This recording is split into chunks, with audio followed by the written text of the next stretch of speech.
Hey, product people. If you've ever wondered why some products seem destined for market success while others struggle despite being technically brilliant, this episode will connect the dots. Welcome to Product Knowledge, the podcast about creating and marketing products people truly need. I'm Laurier Mandan, President and Lead Consultant of Graphos Product. Building great products is only half the battle. The other half is building them with marketing success baked in from day one. Too many product teams operate in isolation, creating features customers don't understand or positioning that marketing can't sell. Heather Inocencio has cracked the code on building product teams that inherently understand marketing needs. For more than 3 decades, since the age of 17, she's been immersed in the product world. Heather went on to transform product organizations at companies like the RealReal, where she drove innovation that grew revenues from $100 million to $400 million, leading to a $1.6 billion IPO. Then at Haute Look, where she built the product team from scratch and scaled it to 4 million members and a $270 million acquisition by Nordstrom. Heather now helps retail, e-commerce, and SaaS brands bridge the critical gap between product development and market success by embedding customer-centric thinking into every stage of the product lifecycle. I'm thrilled to have Heather as today's guest on Product Knowledge. Heather, welcome to the show. Thank you, Laurier. Happy to be here today. And it's so great to have you. I've been really excited about this. Our listeners are deeply interested in the practical side of building successful product teams and how to get it right, which is exactly what you do at the Product Consult, right? Yes. Tell us about that. Tell us how your background brought you to starting the Product Consult. Sure. So I have a lifelong career in product management. As you mentioned, I started young working with technology. That led me to be one of the first people with the title product manager at MCI Telecommunications back in the early 90s.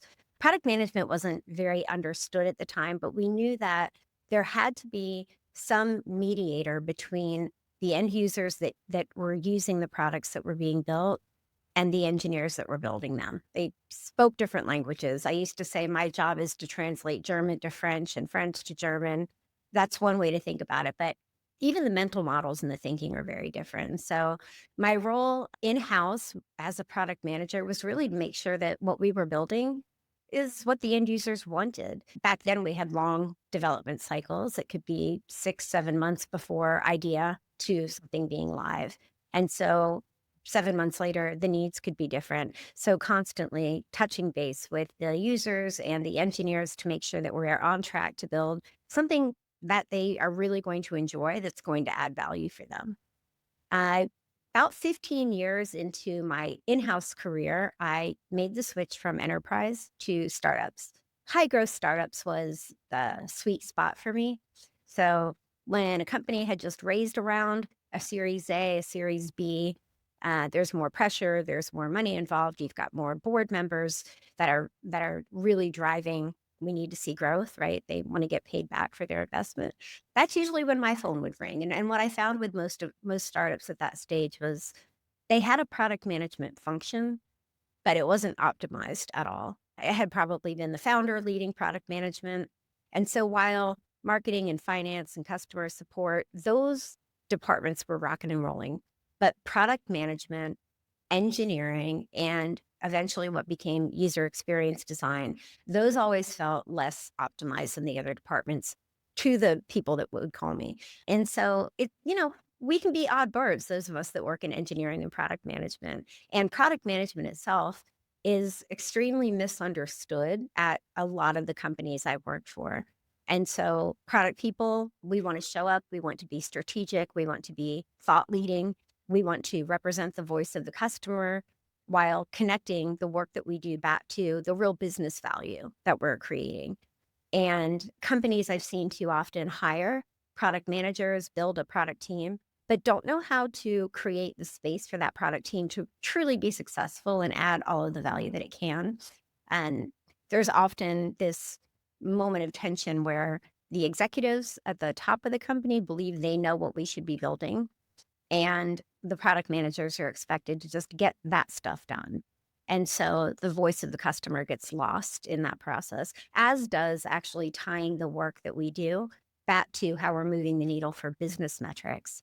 So I did this for the second 15 years of my in-house career working with high growth startups. I was often the first seasoned product leader that was hired. So I was inheriting teams that were a mess in various ways. And my job was to get that team organized, focused, moving in the same direction, embedded tightly with our engineers and with our designers, and building relationships across the company so that we could get support for the roadmaps we were building, evangelize why the work that we're doing is important. And so I did that over and over at startups until it started to feel a little bit like Groundhog Day, different set of actors, but same basic challenges. And I got to a point in my career where I realized I can do this and I can help more than one company at a time. So I started doing fractional chief product officer work. Back before fractional was really an understood concept, it just means part time, right? It's a fraction of a full time employee. So I was doing fractional product work, helping multiple companies. But I had been germinating this idea for about 15 years at that point of having a company of product managers that go out and help clients. And while we show up in an embedded, hands on way doing product management side by side with whatever existing in house team they have, we're also leveling up that product team and we are informing those that run the organization around insights. So 30, 60, 90-day observations of here's what we're seeing, here are the opportunities to do better. And we're really trying to create the space for product managers to have the time to talk to the customers and hear what the customers want, to have data dashboards so that they understand the work that we're doing. Here's how it's moving the needle. So I grew up working side by side with engineers. I reported to a CTO for the first maybe decade or so of my career. Then we saw this industry shift where product management was moved under marketing. I think there was this idea across industries that tech was driving too many of the decisions and we needed more of the voice of the customer. So then I reported to CMOs for many years. Then this new role of chief product officer came out. And I remember giggling when I first heard the title CPO because I instantly thought of C3PO. So I'm a little bit of a nerd in that area, but it sounded fake. It didn't sound real to me. And what I love that I've seen now is product management stands on its own as its own pillar within a company, equally partnered with marketing and engineering. And then in some companies, you have a design officer at the top as well. In other cases, design rolls up under either product or marketing. But understanding how often I see product management not done well. So the product managers aren't happy with their roles. They don't feel that they are empowered or being given the room to be empowered. And the company feels that the product management team is a cost center, not a contributor to the top line and preserving the bottom line. And so I want to change that. And I want to change it with as many companies as I can. And I decided to build my company so that we've got product managers at the company. We have weekly team meetings. We level each other up. We share knowledge and new information. And we infuse this outside perspective and point of view with our clients. So our clients are getting a breath of fresh air, but at the same time, via someone who is hands-on embedded side by side with the PMs doing the work. You've said a number of things in there that are really intriguing to me, but one of the ones some of our listeners might have the hardest time envisioning is how you come into such an important central role where you're the conduit between the customer and the team members and the executive team, all of these people, and you come in on a fractional level. What does it look like for you to, first of all, identify that this is going to be a good fit for you because it's such an important central role, and then introduce yourself and your team members to embed, to do the work you've got to do, and then recognize that it's time to extract yourself, so to do a handoff from there so that everybody is able to not fall on their faces without you once you leave that important role? I'm so glad you asked that question. A three-part question is how I see it. So, how do we decide we're going to engage? How do we then plug in, get engaged so that we can do great work? And then how do we exit? And we don't leave companies with a playbook and then walk away. So I have a couple of key thoughts that help shape this company from the very beginning. And one is we are not outside consultants that come in to observe, write out a playbook for how they can do better, maybe get some of that done and then walk away. I've been in-house at companies too often where consultancies and agencies come in, And they give us great ideas and everyone's excited and they leave. And within 4 to 8 weeks, we're back to doing things the way we were before. So part of my thesis was that we can be more effective with clients if we show up in an embedded hands-on way and are doing work from the beginning, not just observing and giving a playbook for how to move forward. The companies that we work with, the way that I think about who I would work with, and I have turned down new business before when I didn't feel it was a good fit. So we're looking for clients who are going through some type of transformation or transition. It could be we feel like we've hit a glass ceiling in our growth and we want to grow more. It could be every other department at the company feels like it's rocking and rolling, but product and engineering, I'm not sure. I feel they're doing the greatest things and delivering the most value that they can. It could be a company that is losing product managers. We've had quite a few of these where PMs are quitting because they're unhappy with the culture. And so they need to get PMs in there to do the work, but also fix what's going on there. And it could be companies that are just experiencing high growth and hiring in-house FTEs, full-time employees, takes time, interviews, there's cost, there's risk. So with our company, we can plug in quickly and start doing work right away and stay with them for years in some cases. So that's how I look at companies is do they have the pain points that we solve? Are they in need? I don't like to sell my services. I have had a situation for 5 years that companies call me when they say, I hear you can help. We have a problem and I believe your company can help. And so I really want it to be that we're showing up to deliver value and that their problems are aligned with what we can fix. I'm also looking for companies where the leadership at that company, depending on the size of the company, that can be a few people or many people, are open to being influenced about doing things differently. So if they're calling with pain, they've got to demonstrate to me that they're open for feedback and maybe changing some things up a little bit in how they operate. Once we know that there's a good fit on both sides, we're right for the client wants to work with us. We have an onboarding process that we follow. We start collecting information ahead of the engagement start date. And so we have templates. We ask the client, as you're able to give us as much information as you can, and we walk them through specifically what's helpful to know. We'll also happily hop on calls with them and help them get that filled out. So our person is showing up on day one, having already learned quite a bit about the business and what's going on under the hood. And then it's we're not always fractional. Many of our engagements, our people are full-time. They're just not a full-time employee. They're a full-time contractor. And so by showing up, being present, being in the team meetings with the company, expressing back to the client what their success looks like and what we're working toward, it's very natural. It feels very organic that it's just like you've added kind of a superpowered product manager to your team that really cares about that company, that team, that client. We take on the company's email address. So our PMs have and we've had clients tell us they forget that our people are out of house because we're so embedded with them. We work with the clients until we get to and it feels very natural when we understand it's probably time for us to start rolling off. They can spread their wings, leave the nest, if you will. And there are things that I look for. Specifically, I look for, does product management and engineering and UX design, which is usually that triad that you have, do those teams feel well integrated across the company? Have we opened up conversations and communication? Do other departments feel that they're being heard by product design and engineering? Are the product managers and engineers able to predictively understand what their velocity looks like? So maybe they work in 2-week sprints, maybe they work in some other cycle, but how good are they? How accurate are they at identifying this is the amount of work we're going to get done in this time period and then delivering that work and getting it done? I also want to make sure that success is being identified upfront ahead of doing work. So when we do this work, we roll this stuff out to our customers. What does success look like?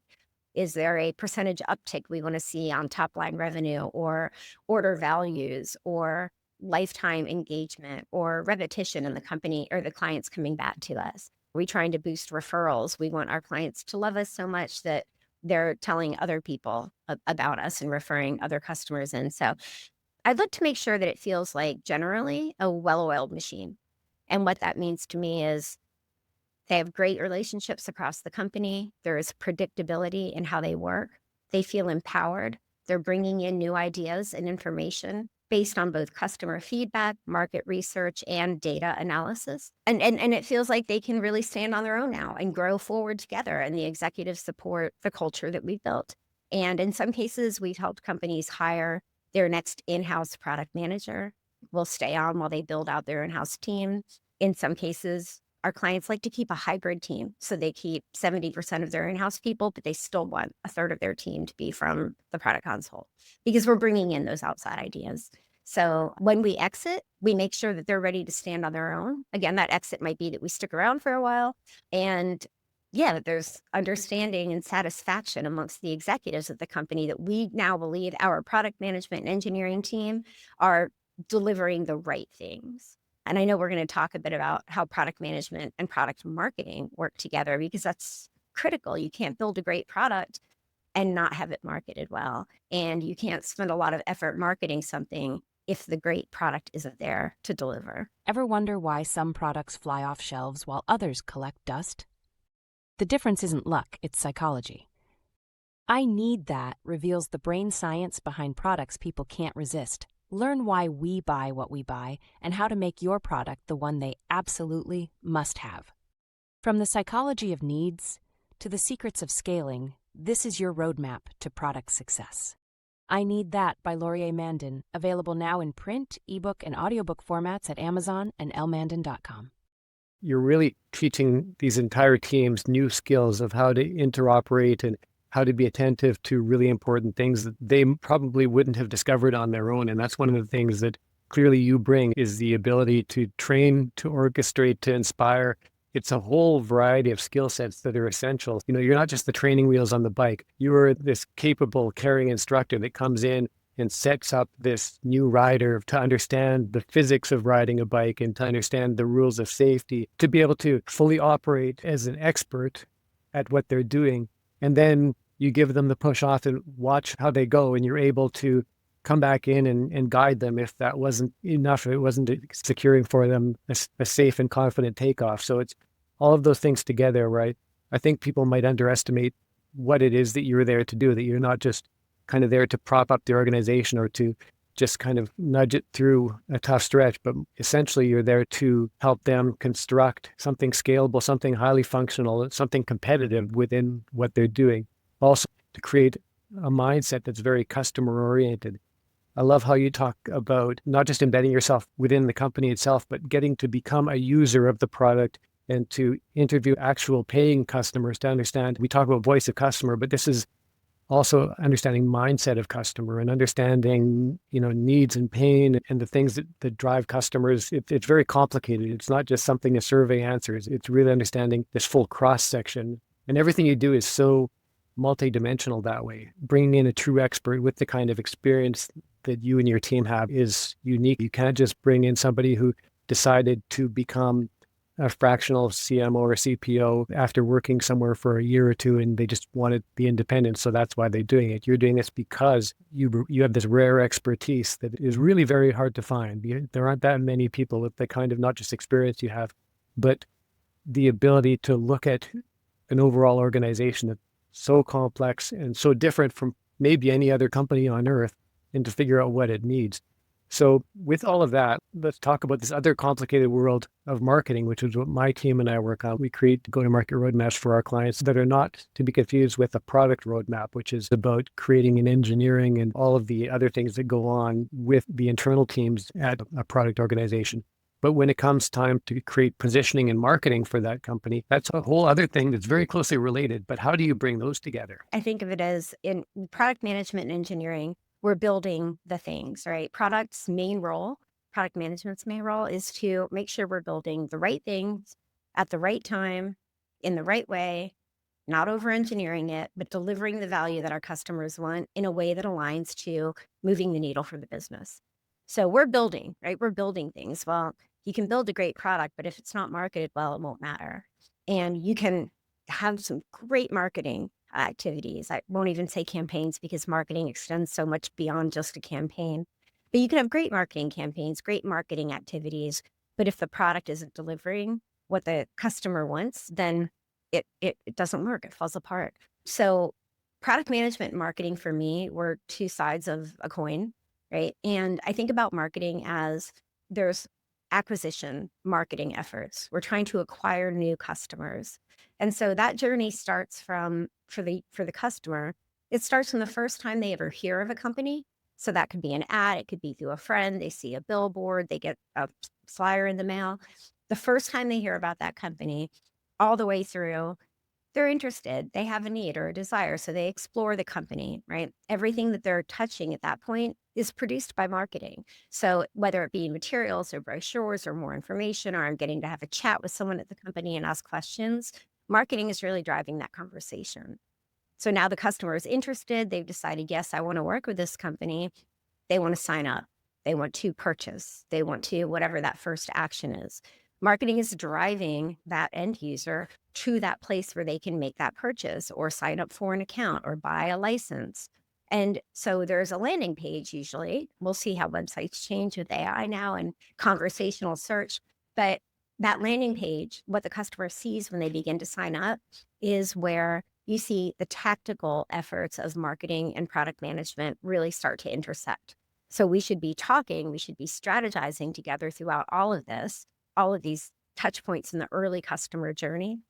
But when that customer is now taken to a web page and they're going to interact, that's where you've got product management working with engineering to build that thing. And so making sure that the message that the customer wants to hear, whatever was that value that they see that they want to get from this company, that messaging is echoed through their journey from the first touch point all the way through. Now I'm signing up. I'm giving you my name and email address. I'm making a purchase on your website. And so if we can carry whatever that unique message was that drew that customer in all the way through their journey, then they're seeing consistency, which is what people expect now. They're expecting our AI advances to carry them uniquely through the journey. And marketing is thinking a lot about that. So there's that acquisition marketing. What big campaigns are we doing? Are we going to do some big TikTok event and try to sell $2 million worth of product in one day, which I was just reading about a company that did that. It's pretty wild. So it's acquiring new customers, top of funnel. Now we have customers. They've engaged with us at least once. Now we have engagement marketing. So how are we making sure that we're talking to the customer with messages they want to hear, giving them value and driving them back to want to interact with us? And that engagement marketing, again, there are tactical pieces of work where marketing and product management and engineering have to pull together. So a company may reach out to one of its customers and say, hey, we haven't seen you in 6 weeks. We think you might be needing more of this thing. Click here to come and engage with us to get more of that thing or explore your options. And that customer is going to be driven to something that marketing, product management, and engineering have built together. Then there's also the component of sales, which I find is a very tricky one too, especially when you're coming into an existing company where the silos exist and they can have these very thick walls. And very often the people within them, if you have an existing sales team, for example, you can work with marketing to craft great positioning and to create all this wonderful messaging.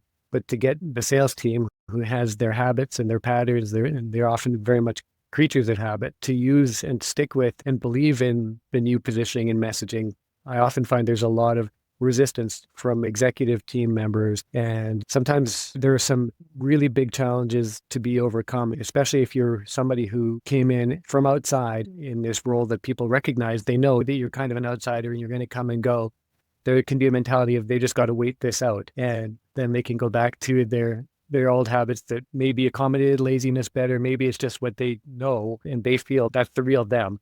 How do you overcome that? This kind of an invisible, unspoken barrier that you see it and nobody talks about it. That's a good point. I think the main way that we help really solve this at a systemic level for a company so that the success that they're seeing when we're working with them continues long after we're gone. A big part of it is opening up conversations. So getting people talking honestly. So you got to step back a little bit earlier than that. How do you make sure it's a safe place for people to communicate with one another?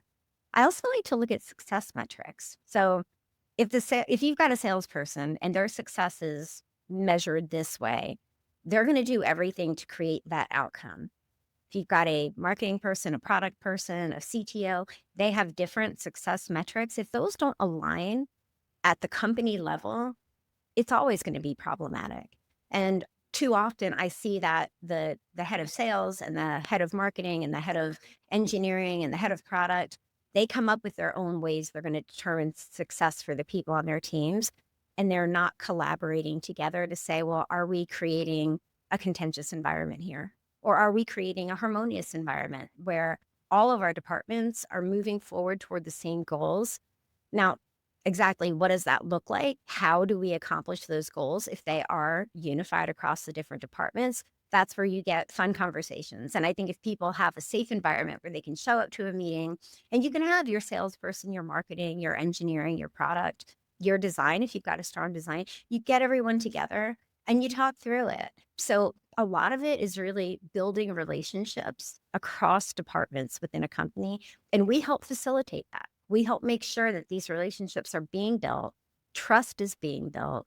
And we do that in a number of ways. We do it by showing up in a way that people know we have their back, right? We have everyone's back. We're not going to say one thing in one meeting and then when engineering isn't there, have a different conversation, right? We're going to get in the heads of all of the different departments, understand what keeps them up at night. What are they seeking to accomplish?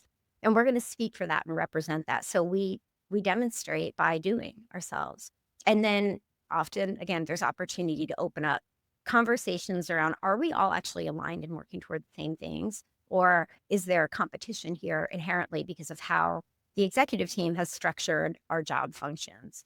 So our goal is really to build a great product culture at a company.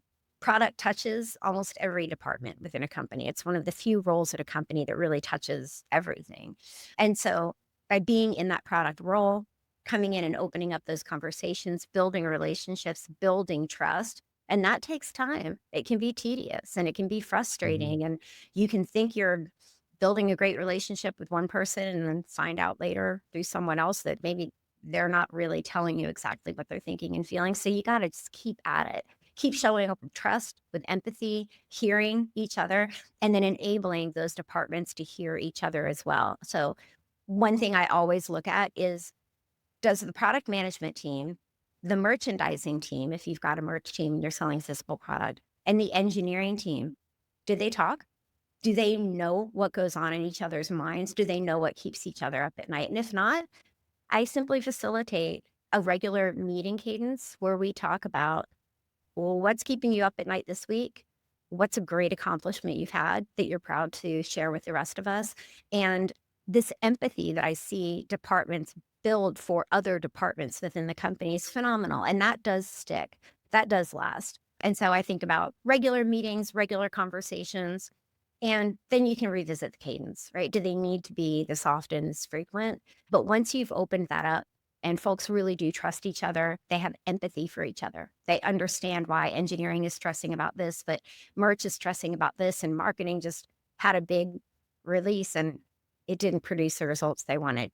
If they can care about each other, then that does last. I think some of the key words you said there are listening and demonstrating, right? And listening is really important, so you're able to pick up on what's going on, and demonstrating is how, not through just what you say, but through what people are seeing you doing and seeing who you show up as. Those two things combined build your credibility and show the people you're truly there for them to help them all get to what their vision of success is.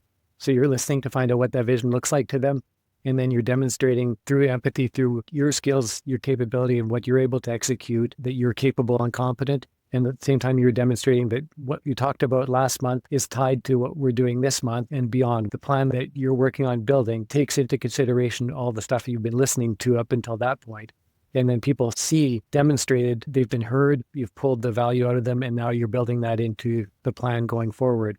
So for all the teams that you're working on gluing together, those become really, really important to get everybody to that next level of success, which is really why you're there in the first place. There's another level of success that organization wants. They need someone who's got a different set of skills that can get them to that next level from where they are. It can be helpful that we're not in-house employees. We're not getting mired in the company politics. We're not competing with our peers for that next promotion. we can really show up bright-eyed and bushy-tailed every day, because at the end of the day, our team comes back together and we talk about what's going on, how can we support each other with the work that we're doing at our clients. And so I think in a way, not being in-house, even though, again, our clients tell us they feel like we're in-house, but not being in-house gives us that advantage that others can trust a little more easily. If we first show up and listen, we really hear them, we understand what's going on in their world, and then we demonstrate bringing different teams together. But they know that we're not here to compete. We really are just here to help your company, your teams, your people work more harmoniously. And 100% of our clients have extended their engagements with us. So I will say this doesn't happen overnight. We've been with some of our clients for years. It takes a while to build and continue to build relationships, but getting the great work done together, really think it all starts with, do you have good relationships where there's trust and there is respect, and there is gratitude for the work each other is doing, and there is understanding across the board. And yes, building that for an in-house client. I mean, that's the role of your in-house product person anyway, but it's a lot harder when you're in-house.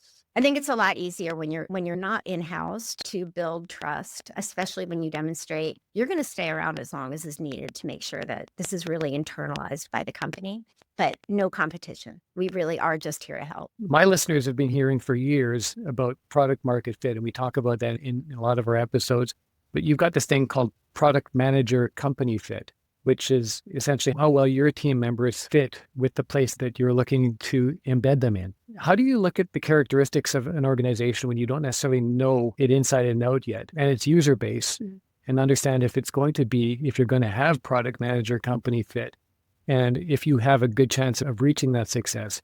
Because some organizations, there are factors in them. It could be the leadership team, it could be the structure.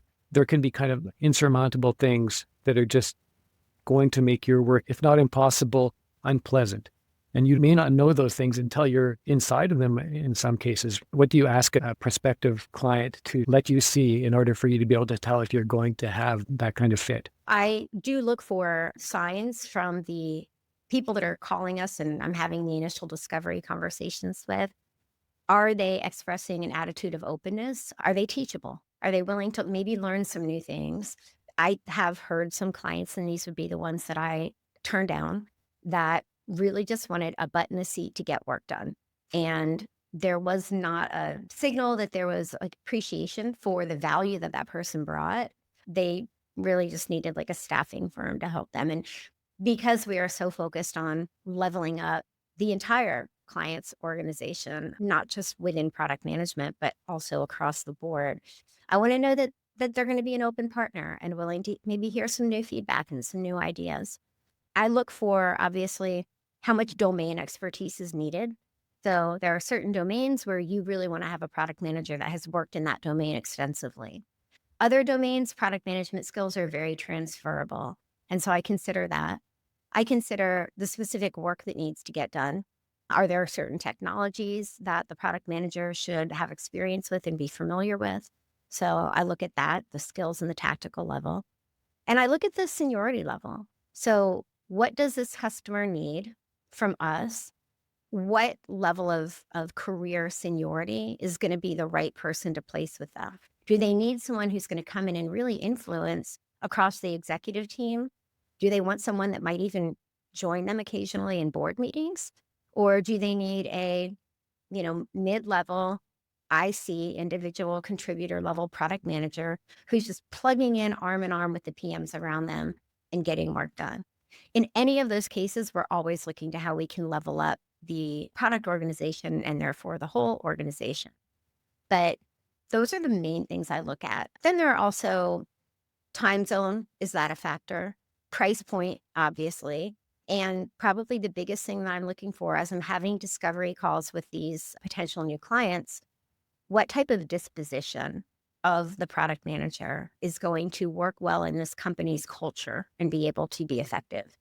Because while we have different tactical skills and different technical skills and we solve different problems, we all have different personalities and how we communicate, how we listen, and sometimes even how rapidly someone communicates. If I'm meeting with a client and everyone that I meet with talks slowly and with intention, and they really listen, and they pause before, right? That's one style of conversation. I've worked with some clients where everyone's a fast talker and we're going, going, going. And so I've got to consider the disposition of the product manager too. And are they going to be able to be effective? Are they going to be welcomed into that culture? Yes, and does everybody have time for this too? Because I find that's another thing is you have the very slow moving or they're very fast. And sometimes it's like nobody in the company seems to have time to do the things that they've got to do. And that can sometimes change if they realize what they're going to be doing with you has value. But sometimes it's just that people don't want to allow the mental time for something else that's really important. So I think being able to look at the factors of do they value what we're going to do for them enough that they're going to appreciate the effort we're going to put in because we're going to put everything we've got into this engagement. So are they going to value what we're going to do enough and not just think of it as a phase or something we're trying to get through? And I think that's kind of what you're talking about too, is that this isn't something to get through with you, it's to rise above where they have been. And everybody's going to have to elevate their game in order to take this organization to that next level. So you're gauging with them. Are they ready to take this on? Is everybody ready for something more challenging than what they may have been doing up until this point? Even with a startup, everybody's working their tail off already, they think. But sometimes the reason you're coming in is there's probably ruts. There's probably inefficiencies. There's probably a lack of vision that you've got to overcome with this group. So I think there's probably the less obvious signals are the things that if you hadn't been doing this as much as you have, you might overlook and think, well, I can whip anybody into shape. You can, but you can only take on so many different engagements in your career.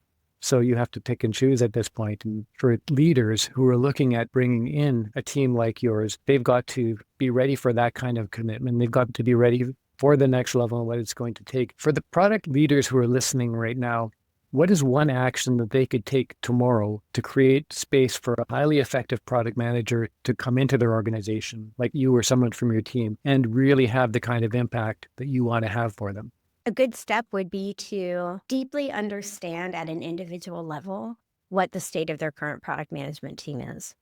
So if they have 5 or 25 product managers, have they done that individual assessment of each product manager?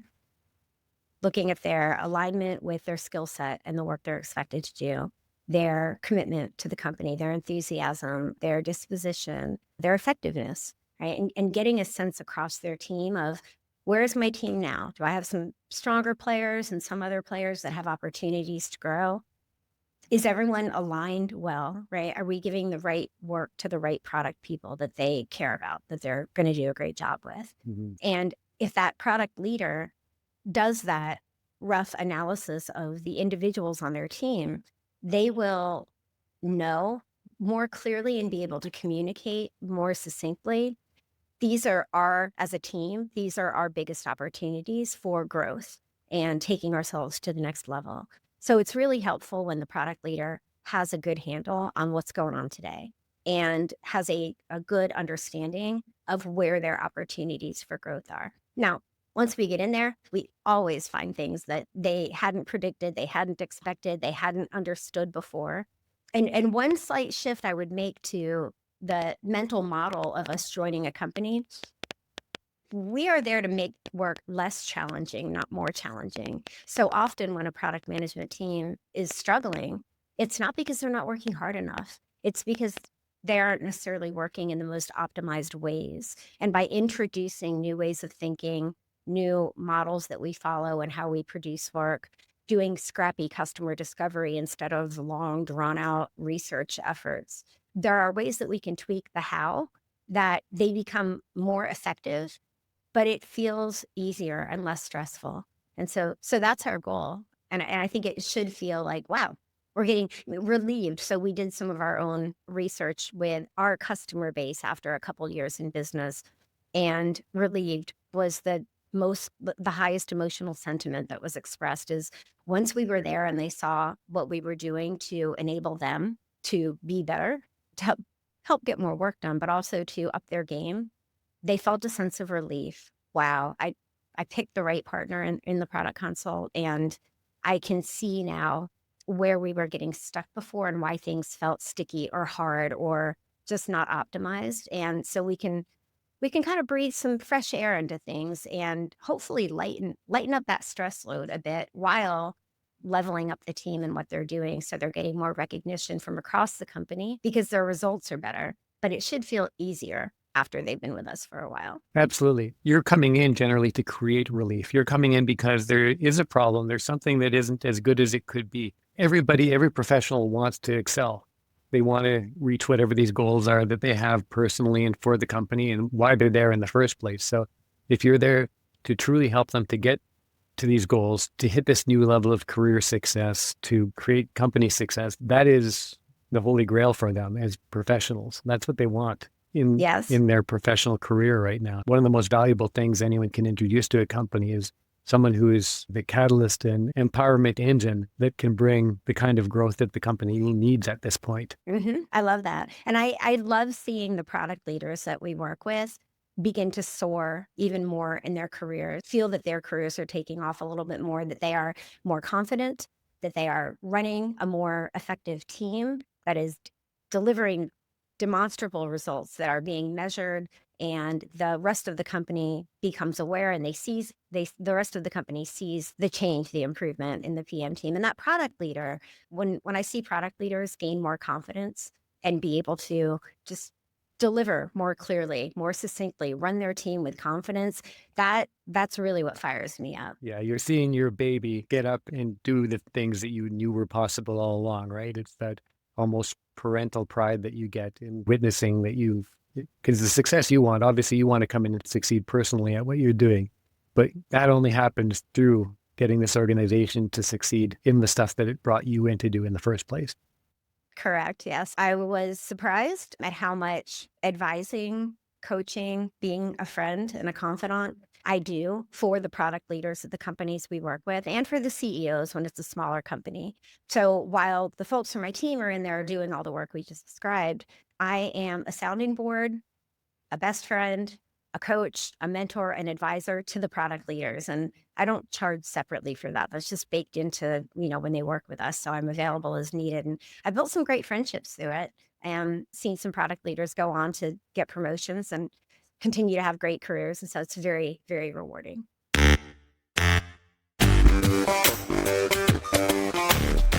That's it for this episode of Product Knowledge and my conversation with Heather Inocencio, founder of The Product Consult. Find out more about Heather's work at theproductconsult.com and connect with her on LinkedIn. You'll find links in the show notes. Be sure to also visit graphosproduct.com, where you'll find all the podcast episodes with transcripts and get insights from our blog. And you can subscribe to my daily emails or buy I Need That at lmandin.com. Thanks for listening. I'm Laurier Mandin.